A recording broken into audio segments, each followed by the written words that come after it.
शिव तुम जागो, इसका अर्थ शिव तुम जागो। जिज्ञासा है कि शिव तुम जागो इसका अर्थ क्या है। अर्थ तो आप समझ ही गए। शिव मतलब शिव, तुम जागो यानी तुम जग जाओ, जो सोए हो सो जग जाओ। परंतु कौन शिव सोया है? क्या वो शिव सोया है जो भगवान है, जो उमा के पति हैं, जो कार्तिकेय गणेश के पिता हैं, जो वीरभद्र को पैदा करने वाले हैं, नटराज है, महायोगेश्वर महाकालेश्वर है, महाकौलेश्वर है, वो शिव सोए हैं? नहीं। शिव का ज्ञान दाता स्वरूप जगा है, दान दाता भी जगा है, परंतु दान दाता स्वरूप से लेने वाले बहुत लोग हैं। ज्ञान दाता स्वरूप जगह है, उससे लेने वाला कोई नहीं है। साहब ने एक बार एक कहानी कही कि एक पिता बहुत विद्वान थे, शिक्षक थे, बहुत विद्वान थे। उनके 3 पुत्र थे, 3 बेटे थे। तो पहला बेटा को, जो बड़ा था, पिता ने कहा बार बार कि मुझसे पढ़ लो, लेकिन उसने पिता से पढ़ना स्वीकार नहीं किया। कहा कि मैं कोचिंग जाऊंगा। कोचिंग जाने लगा।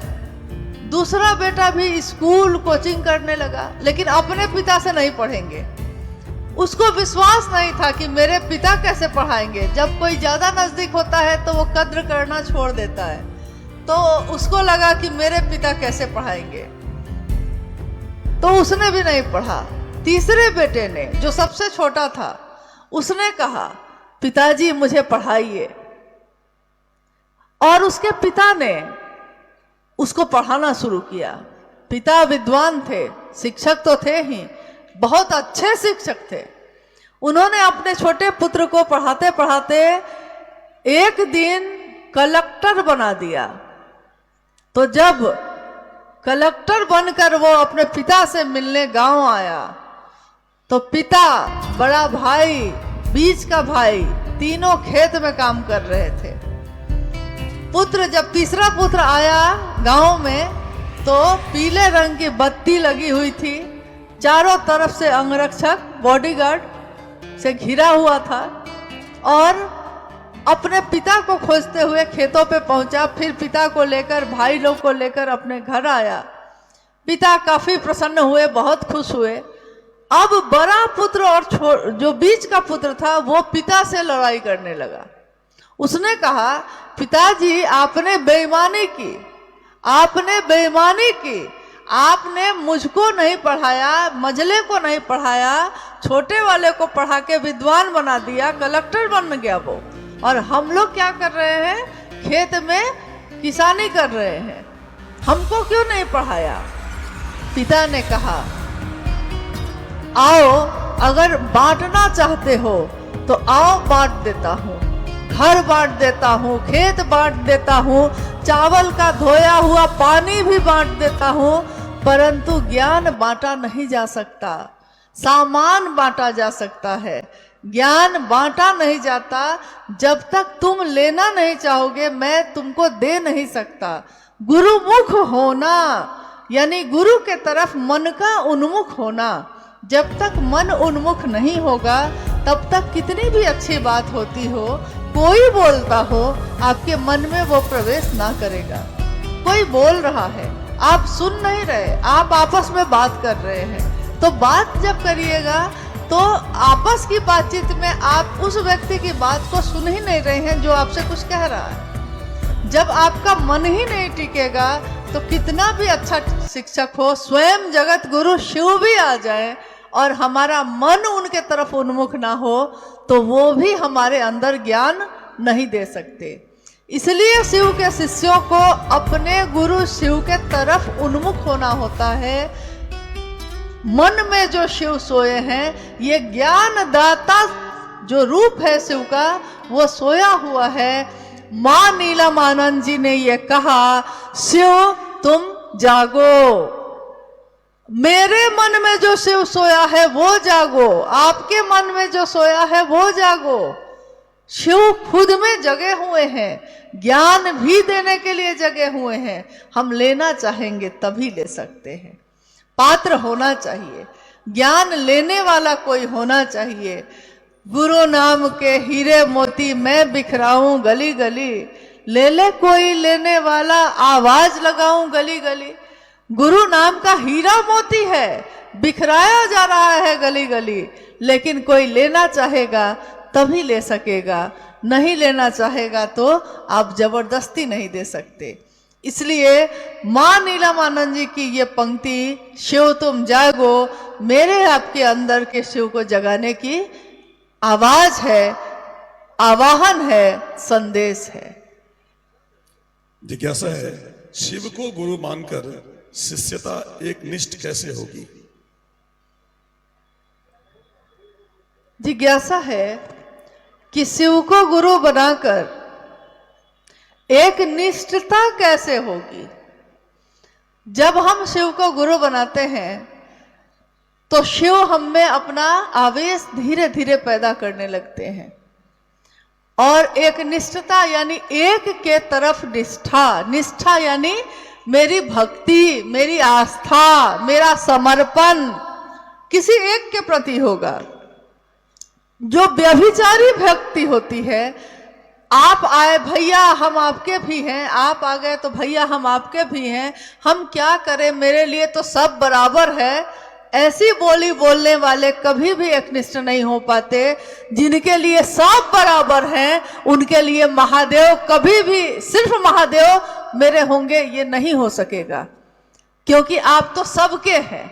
तो जो सबका है वो किसी एक का कैसे हो सकता है? लेकिन कोई किसी एक का होगा, शिव का होगा, शिव का हो जाएगा, सिर्फ शिव के लिए रहेगा, तो वो सबसे मिलेगा, सबसे बात करेगा, सबके साथ चलेगा, उसको किसी से द्वेष नहीं होगा। वसुधैव कुटुंबकम की धारणा लेकर चलेगा, किसी से द्वेष नहीं है, किसी से विद्वेष नहीं है, सबके प्रति प्रेम है, परंतु समर्पण शिव के लिए होगा, और ये शिव की दया से होगा। महादेव से बार बार दया मांगना ही हमारे मन में शिव के प्रति एक निष्ठता को बढ़ाती है। गुरु का काम करिए, गुरु का कार्य करिए, गुरु का काम करते करते एक निष्ठता बढ़ती चली जाती है। जिज्ञासा है, कुछ गुरु बहना शिव चर्चा में चुंदरी ओढ़कर नाच नाच कर भजन करती हैं और हनुमान जी का पाठ भी कर लेती हैं, और रात के 11 बजे तक चर्चा करती हैं। समझाने पर बोलती हैं कि हमको अच्छा लगता है, मैं ऐसा ही करूंगी, और पैसे भी लेती हैं, तब चर्चा में जाती हैं। कृपया इस पर प्रकाश डालें। जिज्ञासा लंबी है, परंतु आपने सुना होगा, फिर से दोहरा देते हैं।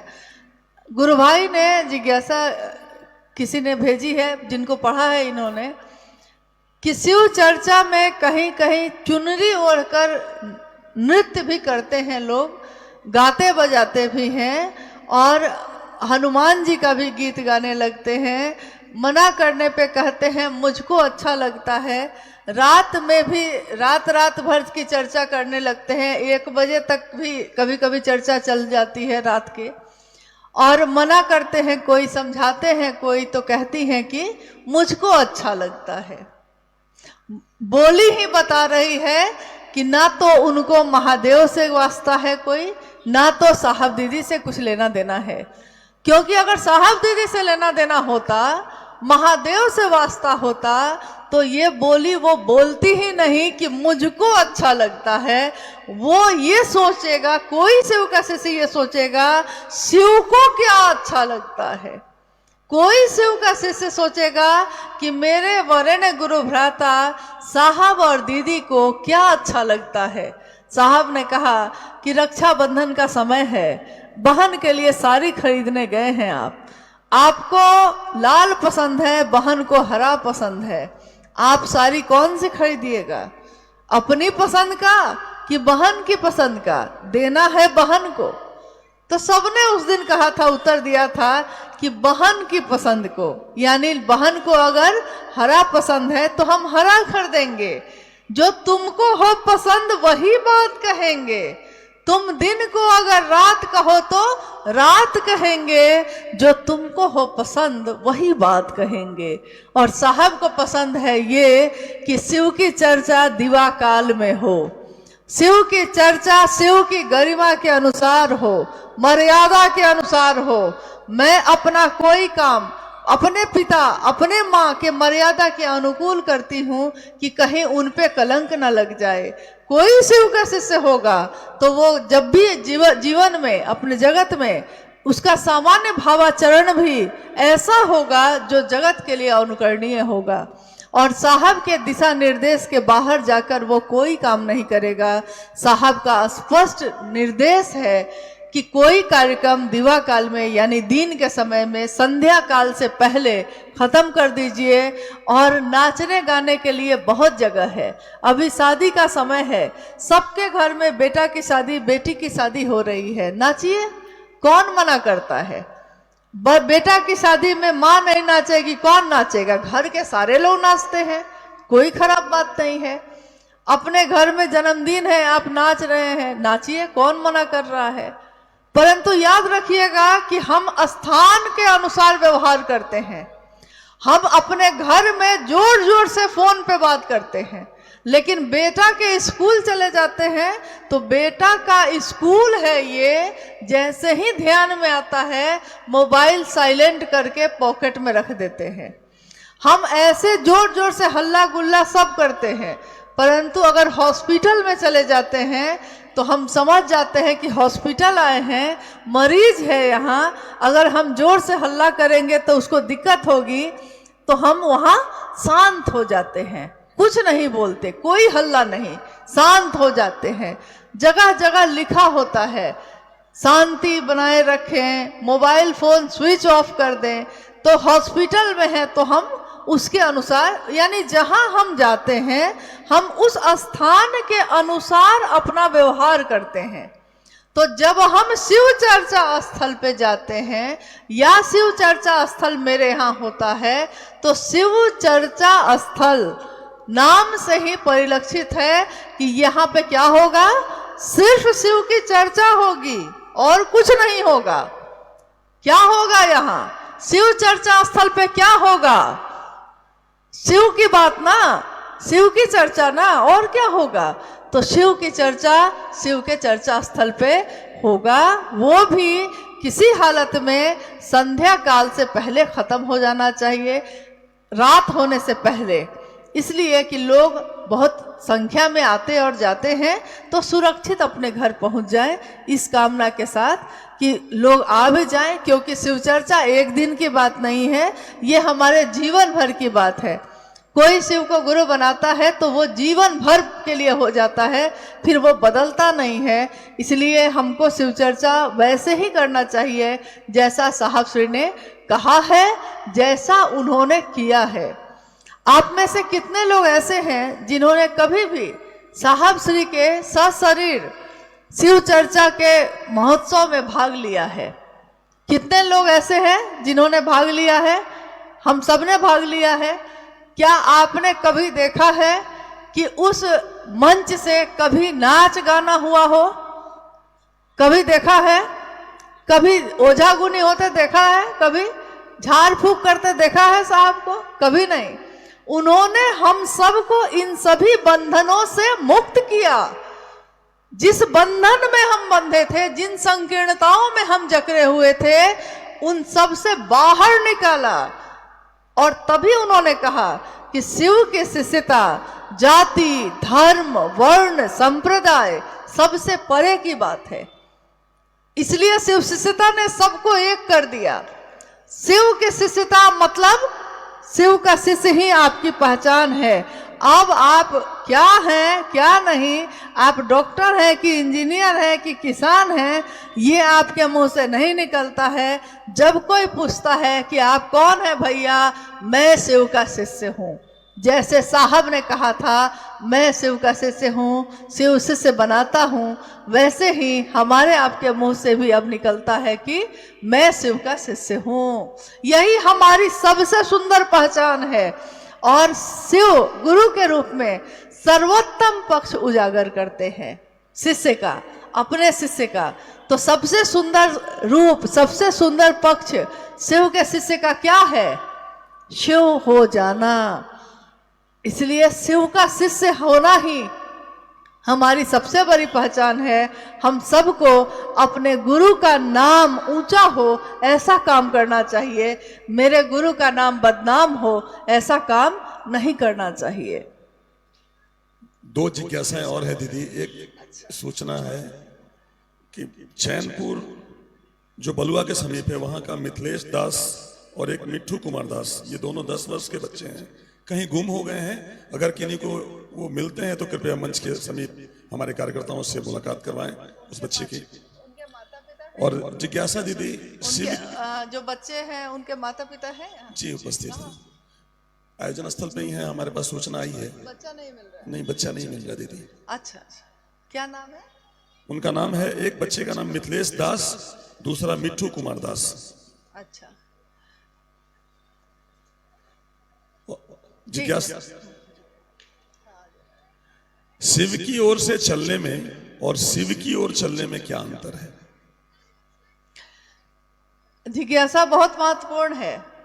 आप लोग बहुत देर से बैठे भी हैं, बहुत महत्वपूर्ण है। अगर आप समझिएगा तब शिव के तरफ मतलब चलने, शिव के तरफ चलने का और शिव की तरफ से चलने का, अपनी तरफ से शिव की तरफ चलने का और शिव की तरफ से दुनिया की तरफ चलने में, दोनों में क्या अंतर है? यही है ना, यही है ना। हाँ, एक बार एक गुरु भाई आए, साहब के पास आए, तो उन्होंने कहा कि जी छत्तीसगढ़ जा रहे हैं साहब चर्चा के लिए। बिहार के ही गुरु भाई लोग थे, साथ में थे। बोले कि छत्तीसगढ़ जा रहे हैं शिव चर्चा के लिए और 3 जगह वहां पे कार्यक्रम रखे हैं, आशीर्वाद दिया जाए।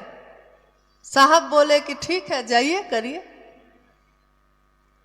और उसके थोड़ी देर बाद कुछ गुरु भाई और भी थे, उन्होंने पूछा कि जी हम लोग, वो भी बिहार के ही एक जिला से थे, वो लोग जाने वाले थे राजस्थान, तो राजस्थान हम लोग जाने का सोच रहे हैं, लेकिन आपकी क्या आज्ञा है?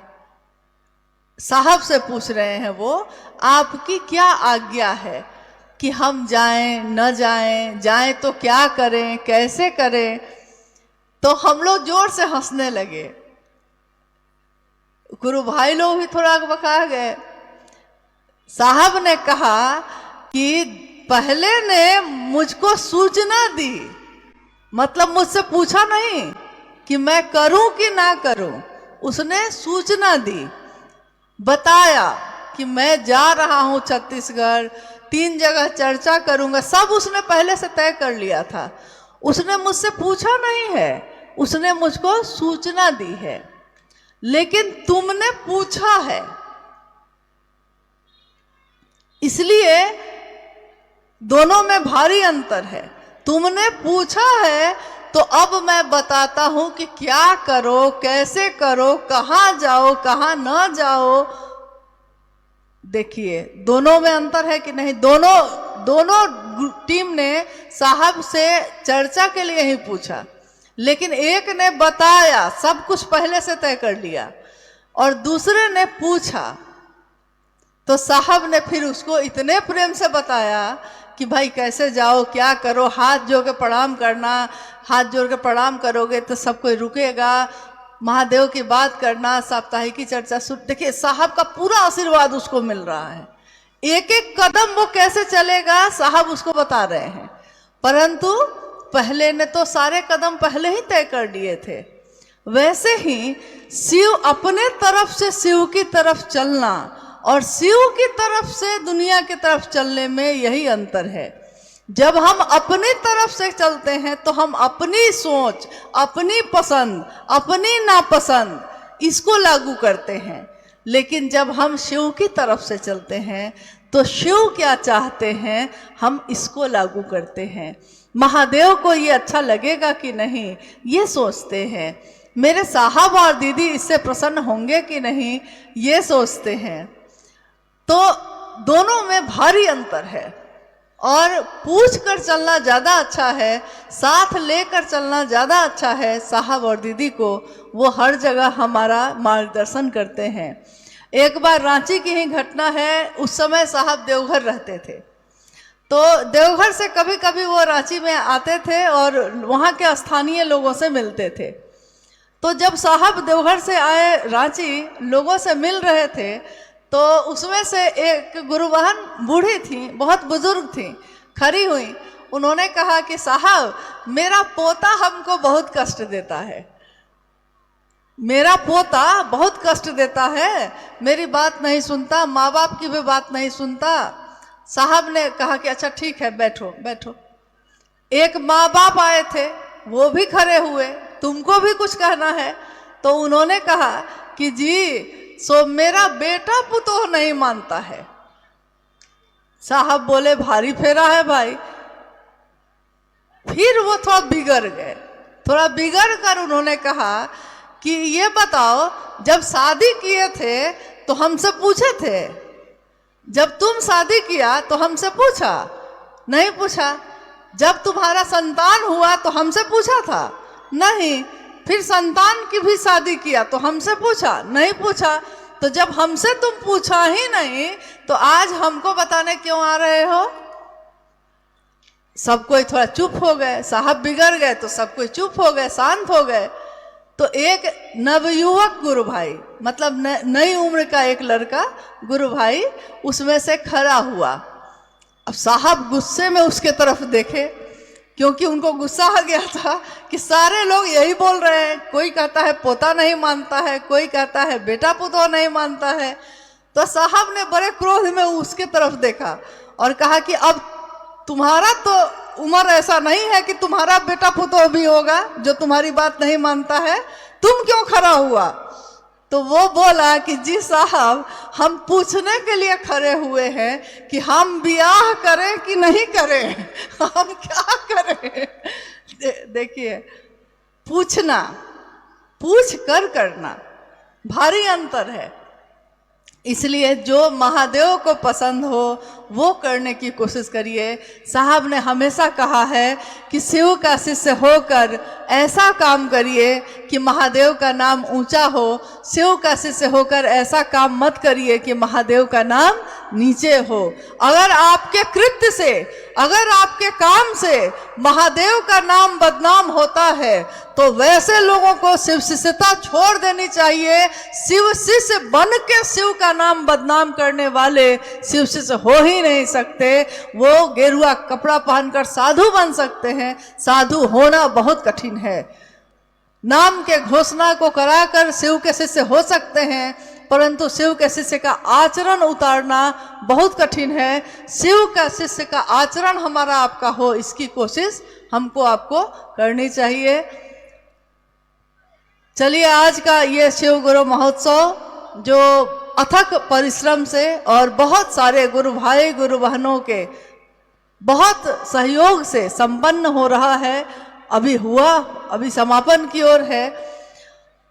आज का ये शिव गुरु महोत्सव जो सुपौल जिले में आयोजित हुआ, महागुरु महादेव की दया से हम सबका जीवन शिवमय हो, सुखमय हो और हम सबका मन शिव की दया की अतल गहराइयों में समाहित ही होता रहे, इसी की कामना अपने गुरु शिव से है, अपने साहब और दीदी से है। आप सभी के चरणों में मेरा प्रणाम।